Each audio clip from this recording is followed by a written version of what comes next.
Hoy estaremos hablando de la traición, un tema que a muchos nos toca, tanto personalmente o indirectamente. Siempre hemos oído de alguien traicionando.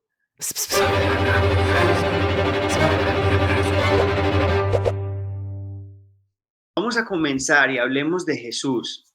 Jesús rara vez habló sobre el tema sexual, porque siendo el sexo un tema de tanta relevancia humana, Jesús trató tan poco. ¿Por qué trató tan poco este tema, siendo tan relevante para la humanidad?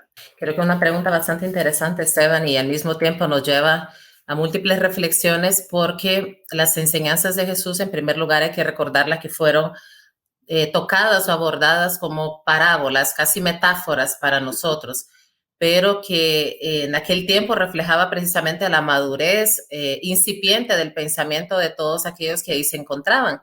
Además, que también era una conducta del pueblo al cual él se estaba enfocando bastante machista en aquella cultura, un pueblo bastante patriarca. Entonces, temas sumamente delicados fueron tocados, sí, por el Maestro Jesús en acto, en palabra, en cada enseñanza que él vertía, pero que no eran del todo comprendidas para los que le veían o le escuchaban, o bien eran envueltos en esa coraza mental que existía en aquel momento y que igual, así como lo vemos el día de hoy, también existe. Jesús no estaba desentendido, y creo que eso hay que dejarlo claro, de lo que ocurría en aquella época en torno a la poca visibilidad, incluso para unirlo aquí con la mujer, el hombre.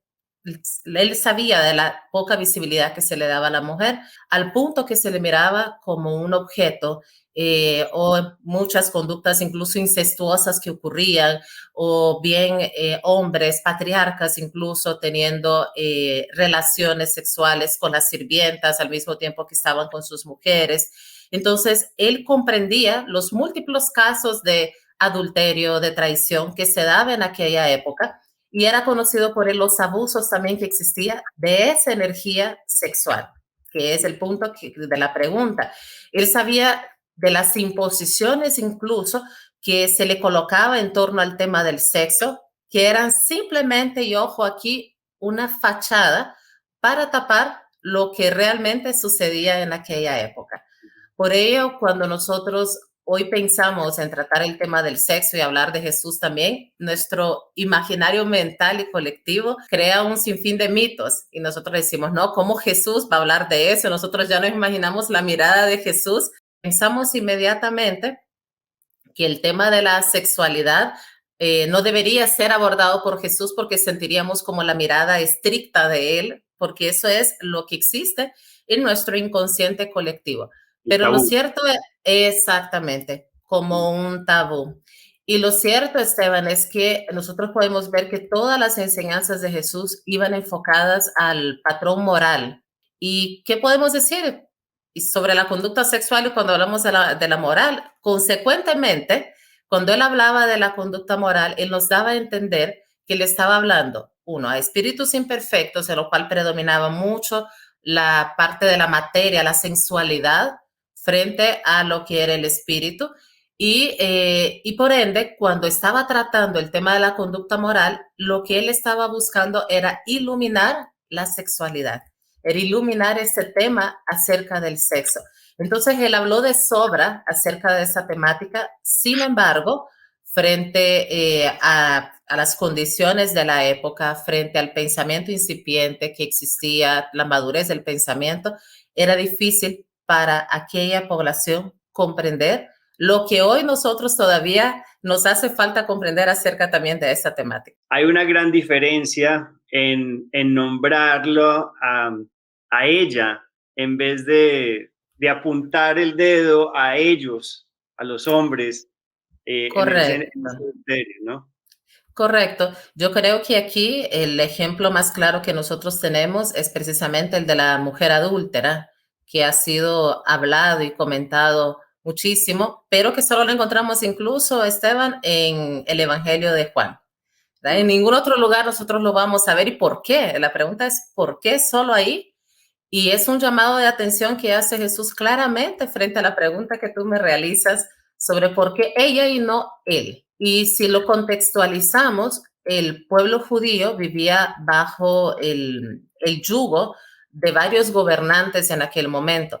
Por un lado teníamos el rey Herodes, que era considerado casi un dios para todos los que ahí se encontraban y era el que castigaba sin piedad a los que se volvían contra él. Teníamos también los sacerdotes de aquel tiempo y era muy respetado, tenía los poderes totales sobre el pueblo.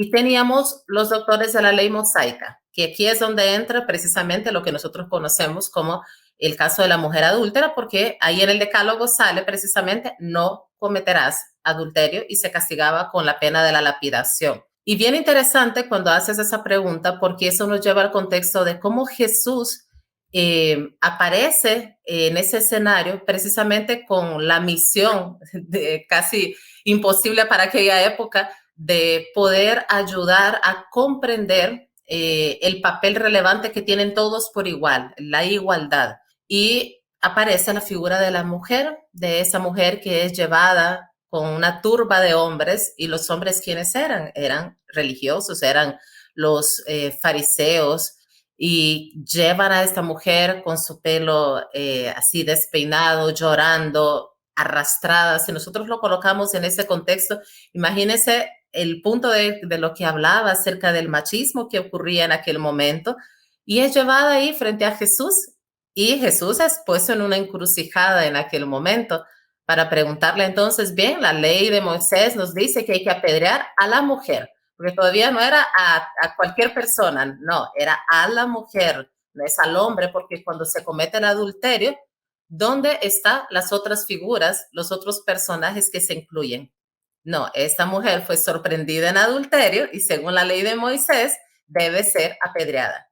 Pero esa mujer para cometer el adulterio no lo cometió sola, fue acompañada de dos, tres, y ellos la sacan de ese lugar que nosotros lo podemos considerar hoy como un prostíbulo, ¿verdad? El nombre que se le dé en cada país, y es llevada hacia esa arena y donde Jesús queda en silencio, que esa es también una manifestación de caridad, él no juzga y simple y sencillamente pregunta, y el que esté de vosotros que se libre de pecado, que tire la primera piedra. Y aquí hay algo interesante, Esteban, que frente a la pregunta que me haces. Aquí Jesús entonces voltea a ver a todos y cada uno de ellos. Recordemos el magnetismo que tenía Jesús.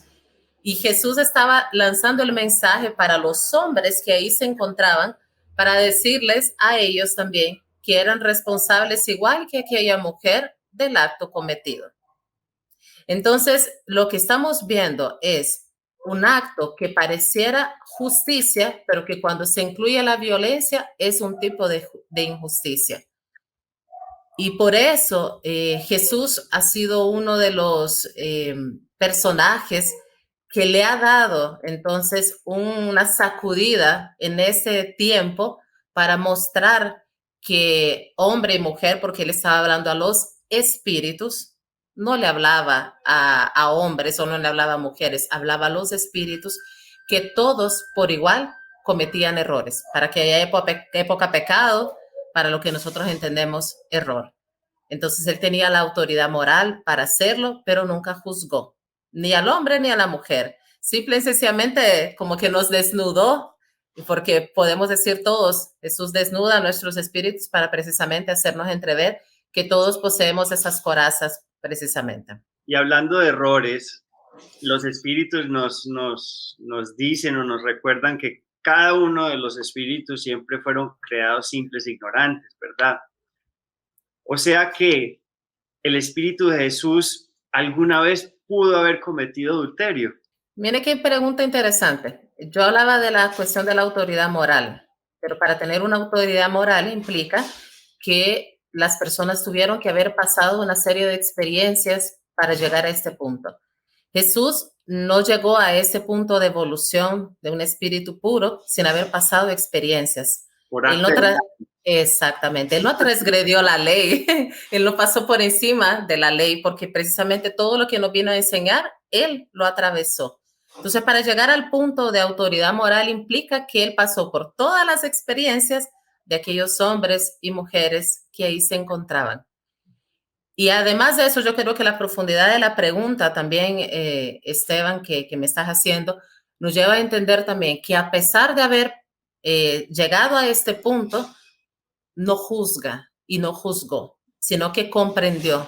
Entendió que a pesar de la condición actual en la que él se encontraba, él también había cometido los errores en el pasado y había pasado por toda la línea de progreso para llegar a esa categoría espiritual en la cual él se encontraba, pero que no le daba el derecho de juzgar ni a los hombres que ahí se encontraban, ni a la mujer que ahí se encontraba.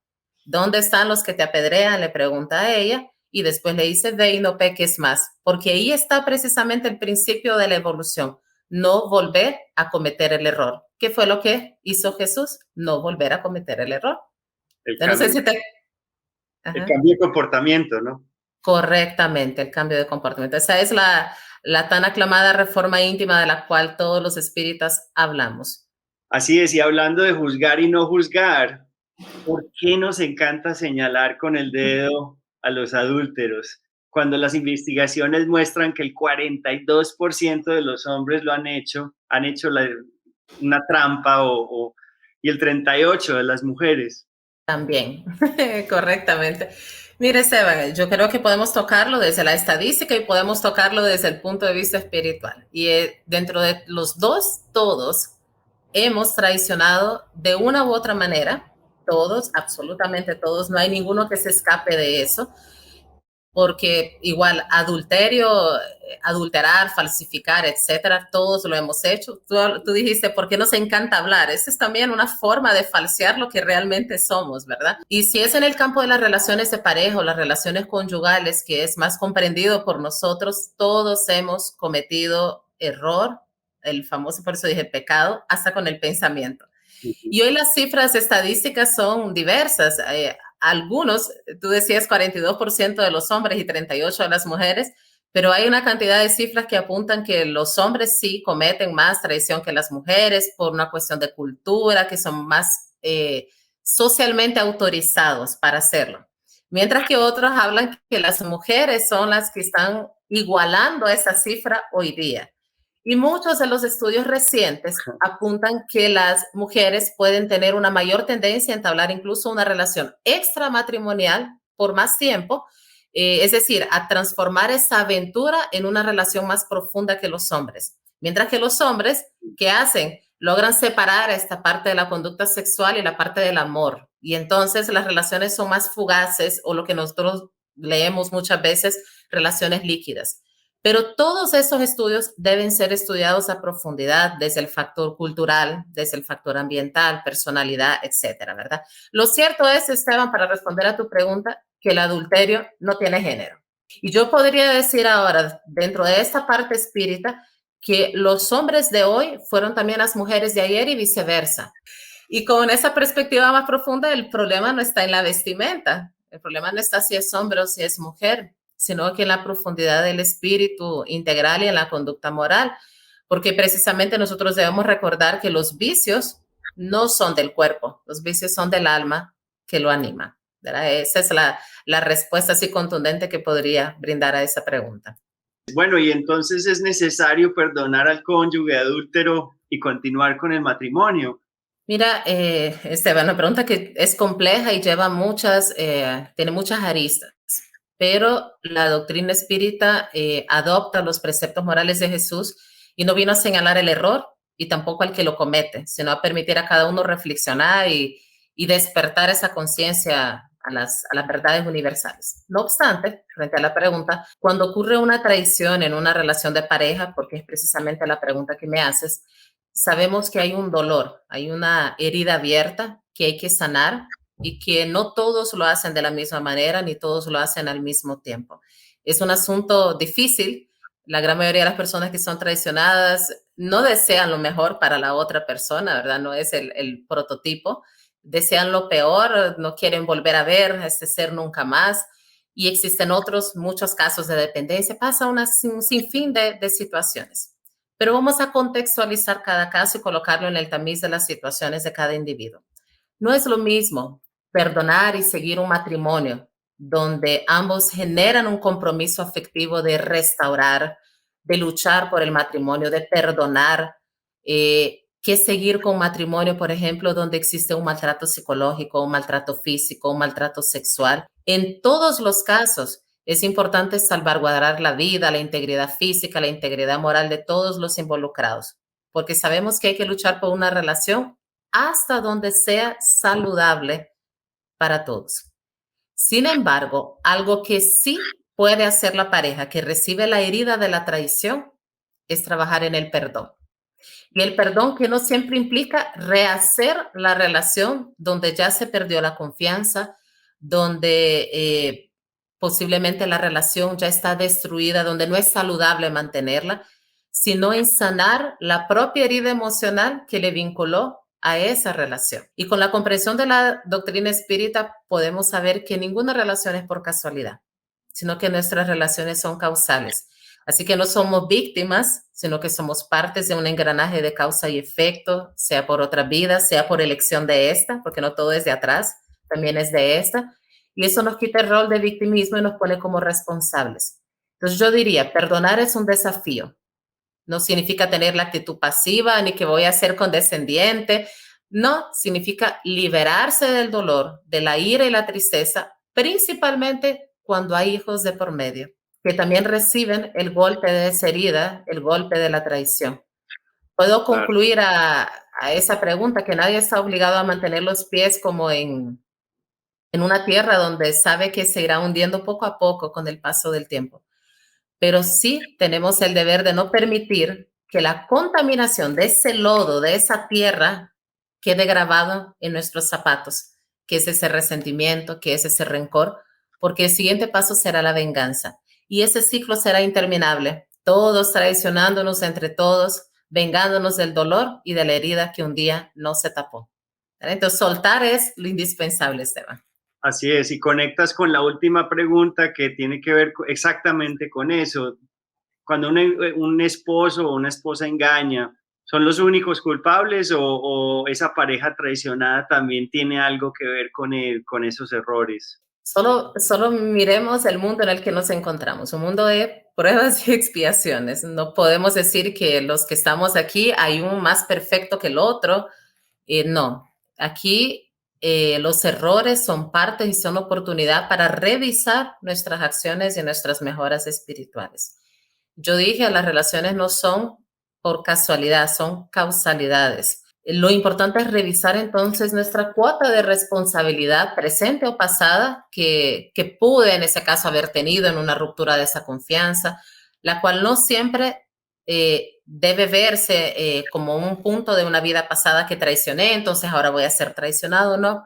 Muchas veces, ¿sabes, Esteban? Se vienen con tareas de ayudar a reconducir hasta la sexualidad de una pareja para que pueda encontrar más armonía. O nosotros fuimos los promotores en una vida pasada de la inestabilidad de otros o traicionamos. Esa es una posibilidad de tomar esa responsabilidad nuevamente y restaurarnos. Y en el entorno presente, puede que en algo falló, sí, quien fue traicionado, pueda que no fuimos el promotor o no fueron los promotores de esa acción, pero sea así o no sea así, la finalidad no es buscar culpables. El punto aquí es que cada quien se vuelva responsable de lo que viene como consecuencia de estas acciones. Y creo que en la búsqueda de frente a esa pregunta, ¿solo hay un culpable o hay un responsable? No, hay un engranaje al final donde todos estamos comprometidos. ¿Es lo que pudiera decir frente a esa pregunta? Bueno, mil gracias. Se nos acabó el tiempo, pero quiero agradecerte por tu participación, por tu claridad. Y a todos que nos están viendo, espero que se suscriban a nuestro canal y compartan este episodio si les gustó. Para terminar, les deseo a todo el mundo mucha paz y gracias, Magna, por acompañarnos. Gracias a ti, Esteban. Saludos.